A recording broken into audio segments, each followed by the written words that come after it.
The move is cataclysmic, according to one of my next guests, could reshape the industry for years to come. Let's bring in Brent Lang, Variety Magazine senior film and media editor, and Robert Thompson, film and media professor at Syracuse University. Welcome, guys. Robert, is all of this really due to an oversupply of content? I mean, Bob Iger was just on our air talking about how they made too much in Marvel, made too much in Lucasfilm. Is that driving down what content creators, the actors, the writers are worth to the studios? I mean, it's part of a really, really complicated equation, and one that I see no, in the immediate future, way of actually sorting all out. You know, we keep citing that 1960, the last time everybody, the writers and the actors, were all on strike. Back in 1960, we were dealing with the issue of how are we going to pay people when films play on television? That was the new medium, and that was pretty simple.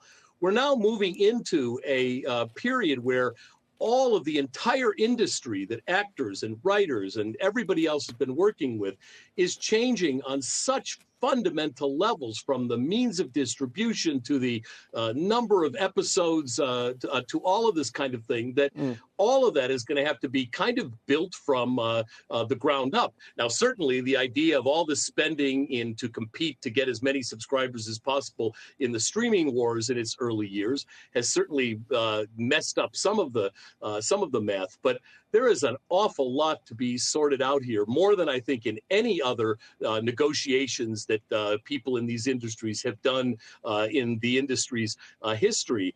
And I don't see any signs, certainly in the writers, almost 75 days, don't look to be making any progress.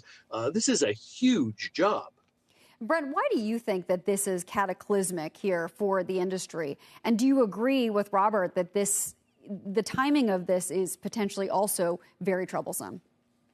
Well, I think Robert's absolutely right. And I think that's part of the reason why this is cataclysmic, apocalyptic, however dramatic descriptor you want to pick here, because these companies are not doing as well as they once did. Their bet on streaming has not paid off to the extent that they thought it would. It has required enormous amounts of capital.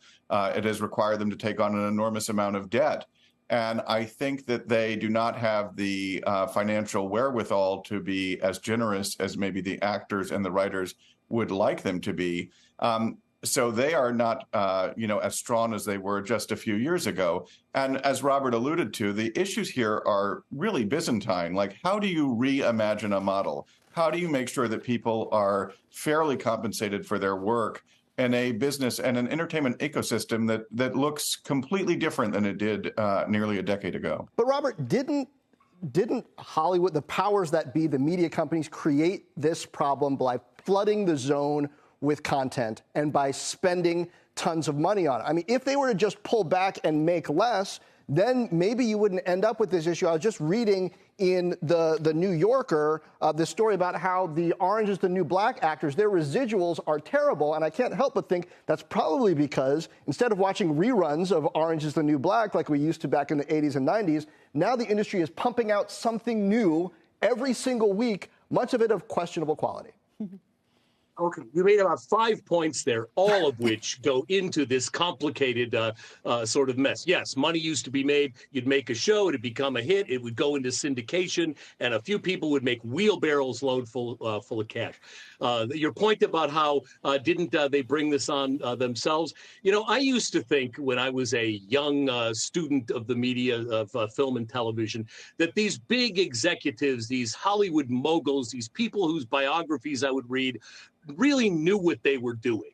I no longer have that confidence anymore. I think in a lot of ways they barreled into this new technology in many ways with one thing in mind. We've got to settle this new territory.